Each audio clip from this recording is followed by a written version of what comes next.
Hello అండి, నా పేరు హైమ. నేను పుట్టపర్తి వెళ్ళి హైదరాబాద్ వస్తున్నాను. కర్నూలు దగ్గర మీకు యాక్సిడెంట్ అయింది కదండి. ఆ యాక్సిడెంట్ దగ్గర ట్రాఫిక్ జామ్, దూరంగా ట్రాఫిక్ జామ్ అయింది. ఎందుకు అంత జామ్ ఆగి ఉంది? సాధారణంగా అది ఆగే ప్లేస్ కాదు, ఆగి ఎందుకు ఉంది అని అడిగితే అప్పుడు నా పక్కన కూర్చున్నాడు కాబట్టి డ్రైవర్కి తెలుసు. డ్రైవరు అక్కడ కాలిపోతున్నట్టుంది మ్యామ్, బస్సు కాలుతుంది అక్కడ. సరే గబగబా ఏదైనా హెల్ప్కి వెళ్దామా, అసలు ఏమన్నా పోలీసులు వచ్చారా లేదా అని నేను గబగబా కారు దిగి వెళ్ళానండి. వెళ్ళేసరికి బస్సు తగలబడిపోతుంది. కొంతమంది కింద కూర్చుని ఏడుస్తున్నారు, ఎవరెవరు ఉన్నారని ఏడుస్తున్నారు, కొంతమంది టెన్షన్ పడతారు, ఇలా ఉన్నారు. ఆ బస్సుకు సంబంధించిన వాళ్ళు అలా వాళ్ళ పరిస్థితి అలా ఉంది. ఇంకా మిగిలిన వాళ్ళ ఫోన్లు అన్నీ కూడా పాప అందులో కాలిపోయాయి. చాలా మంది దగ్గర ఏమీ బయటకు వచ్చిన వాళ్ళ దగ్గర ఏమీ రాలేదు. అక్కడ ఉన్న మిగిలిన జనం అండి మొబైల్స్తో వీడియోస్ తీసుకుంటున్నారండి.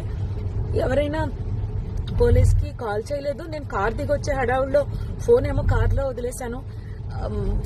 వర్షం పడిపోతుంది ఒక పక్క నుంచి. ఫోన్ టచ్ చేయడానికి కూడా ఎవరిదైనా అడిగి తీసుకుని టచ్ చేద్దామని వర్షానికి తడిచి అది పనిచేయట్లేదు. నేను మళ్ళీ గబగబా కార్ దగ్గరికి వెళ్ళి వెంటనే కర్నూలు ఎస్పీ గారికి అండ్ ఎస్బీ ఇన్స్పెక్టర్ గారికి కాల్ చేశానండి. లక్కీగా ఎప్పుడో నెంబర్స్ ఉన్నాయి. కాల్ చేస్తే వాళ్ళు ఇమీడియట్లీ రెస్పాండ్ అయ్యారు.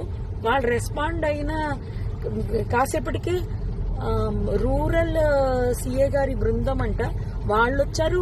దాని ముందే ఫైర్ స్టేషన్ వాళ్ళు వచ్చేసారు. అండ్ ముందు ఫైర్ స్టేషన్ వాళ్ళని, నెక్స్ట్ ఫైర్ సిబ్బంది, నెక్స్ట్ అంబులెన్స్, పోలీస్ వారు వీళ్ళందరూ వచ్చేసారండి. అప్పటికే ఒక ప్రైవేట్ వెహికల్ ఒక 6గురిని హాస్పిటల్ పంపించారు. నాతో ఇంకొక అతను ఎవరో హరీష్ అంట, ధర్మవరానికి చెందిన అతను. పాపం చాలా మంచి వ్యక్తి ఆయన కూడా.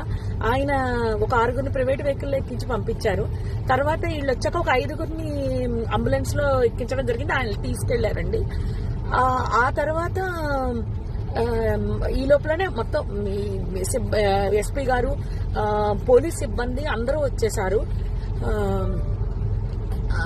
అసలు ఆ మాంసపు ముద్దలు కాదండి, నిజం చెప్పాలంటే చాలా దారుణం అది. అస్థిపంజరాలు అలా సీట్లలోనే చూసేసరికి అసలు నాకైతే వల్ల కాలేదు.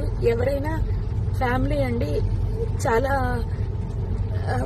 ఆ ఫ్యామిలీ ఎంత బాధపడుతూ ఉంటారు. నేను అది తట్టుకోలేకపోయాను. వస్తూ అక్కడ ఆంజనేయ స్వామి గుడి దగ్గర ఆగిపోయి నదిలో మునగడం జరిగింది. నిజం చెప్పాలంటే చాలా బాధాకరం అండి. ఎవరు కాపాడడానికి అవకాశం లేదు. నిజం చెప్పాలంటే పోలీసులు రాకపోయింటే చాలా ఇబ్బంది పడిపోదాము.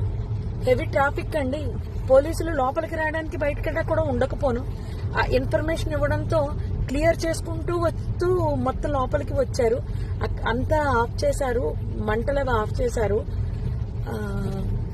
జరిగింది అయితే ఇదండి. ఆ బస్ కిందనే బైక్ ఉండిపోయింది. ఆ బైక్ కొట్టేస్తే బైక్ అతను చనిపోయి రోడ్డు పక్కకి పడిపోయాడు.